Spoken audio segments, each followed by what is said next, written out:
వచ్చింది chatbot. Chatbot CHATBOT chat bot.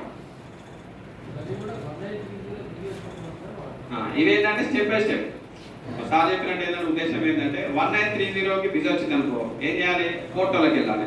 పోర్టల్లో ఒకవేళ మనకి తెలియకపోతే ఏం చేయాలి, వాట్సాప్ ఉన్నది.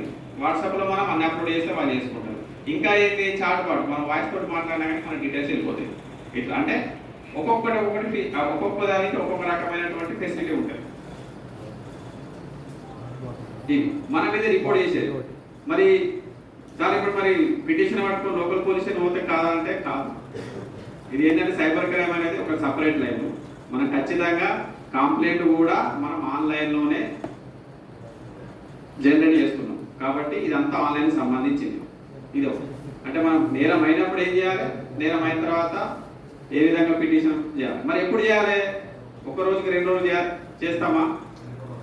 24 అవర్స్లో కాదు. మనకి ఎప్పుడైతే డబ్బులు పోయినట్టు మనకు తెలుస్తుందో, మన మనసు చెప్తుందో మనం మోసపోయినాం, చీటింగ్ చేసాం, అప్పుడు వెంటనే చేసేయాలి. 24 అవర్స్ లేదుగా. ఎందుకు? మీరు ఎంత తొందరగా కంప్లైంట్ రేజ్ చేస్తే అన్ని ఎక్కువ డబ్బులు ఆగుతాయి.